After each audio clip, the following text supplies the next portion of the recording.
قرآن و حدیث کی روشنی میں ارشاد فرمائیں کہ بیعت کرنا اور بیعت ہونا ضروری ہے یا کہ نہیں؟ میرے نزدیک ضروری ہے، البتہ بیعت عام طور پر جو آپ حضرات سمجھتے ہیں وہ بیعت ہے پیری مریدی کی، ارشاد و اصلاح، کسی شخص سے اپنا ربط قائم کرنا کہ یہ شخص اللہ والا ہے، نیک ہے، متقی ہے اور یہ دین کو سمجھتا بھی ہے، تو میں اپنے آپ کو اس کے ساتھ اٹیچ کر لوں، یہ مجھے رہنمائی کرتا رہے گا، یہ کام ٹھیک ہے میں کر لوں، یہ کام غلط ہے مت کرو وغیرہ وغیرہ، یا میری روحانی جو ہے ترقی کے اندر مجھے کچھ تجویز کرتا رہے گا، میں کیا ذکر کروں، کس طریقے سے کروں وغیرہ۔ یہ بیعت ہے جو ہمارے ہاں اب معروف ہے، بیعت ارشاد اس کو ہم کہتے ہیں، یا بیعت تزکیہ نفس اسے کہتے ہیں۔ اس کے لیے بھی اگرچہ میرے نزدیک اس کے لیے دلائل ہیں، اور بیعت عقبہ اولیٰ جو ہے در حقیقت میرے نزدیک وہ سنت کے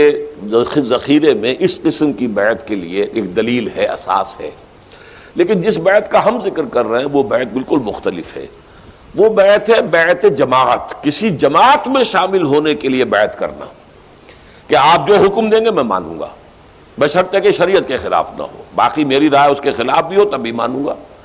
اس کا اصل تعلق اس سے ہے کہ اگر آپ یہ سمجھتے ہیں کہ اللہ کے دین کو غالب کرنے کی جدوجہد کرنا فرض ہے، اور ہے، بدقسمتی سے یہ ہمارے ذہنوں سے نکل گیا ہے لیکن ہے فرض، اگر بندہ مومن جو ہے وہ باطل کے غلبے کے تحت زندگی گزار رہا ہے تو اس کا فرض عین ہے کہ اس باطل کے غلبے کو ختم کر کے اللہ کے دین حق کے غلبے کی جدوجہد کرے۔ اس جدوجہد کے لیے کسی نہ کسی جماعت میں ہونا لازم ہے، جیسے نماز آپ نہیں پڑھ سکتے بغیر وضو کے، ایسے ہی یہ جدوجہد بغیر جماعت کے نہیں ہو سکتی۔ اس جماعت میں شامل ہونے کا ایک طریقہ یہ ہے کہ اللہ کے کسی ایسے بندے سے جس سے آپ متفق ہوں کہ اس کا طریقہ کار بھی صحیح ہے، یہ آدمی بھی صحیح ہے، یہ راستہ جانتا بھی ہے، میں اپنے آپ کو اس کے ساتھ اٹیچ کرتا ہوں، میں اس کا ساتھی ہوں، یہ جو کہے گا میں کروں گا۔ یہ بیعت ہے، بیعت سمع و طاعت فی المعروف، جو کہ ایک حزب اللہ بنانے کے لیے، ایک جماعت بنانے کے لیے یہ بیعت ہے، اور یہ بیعت جو ہے یہ لازم ہے۔ یہ وہ بیعت ہے جس کے بارے میں حضور کی حدیث ہے صحیح مسلم کے اندر، حضرت عبداللہ ابن عمر رضی اللہ تعالی عنہما سے، من مات ولیس فی عنقہ بیعۃ مات میتۃ جاہلیۃ، جو شخص مر گیا اس حال میں کہ اس کے گردن میں بیعت کا قلادہ نہیں تھا۔ اب یہ گردن میں قلادہ ہونا، جیسے کوئی بکری ہے، آپ نے ایک رسی اس کے گردن میں ڈالی ہوئی ہے، وہ آپ نے پکڑی ہوئی ہے، یہ بیعت کی حیثیت یہ ہوتی ہے۔ آپ نے وہ آپ کے ہاتھ میں رسی ہے، بکری ادھر ادھر نہیں جا سکتی۔ اسی طرح آپ نے کسی کی بیعت کی ہے تو اب آپ اس کے تابع فرمان ہو گئے، اس کا حکم آپ کو ماننا پڑے گا، بالکل جیسے کہ آپ کے گردن میں وہ ایک جو ہے وہ پڑی ہوئی ہے، وہ قلادہ پڑا ہوا اور اس کا جو سرا ہے وہ شخص کے ہاتھ میں ہے۔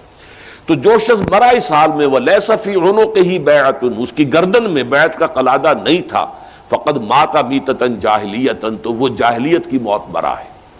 لیکن اس حدیث کو میں جو اس کی وضاحت کرتا ہوں وہ یہ کہ دو ہی شکلیں ممکن ہیں،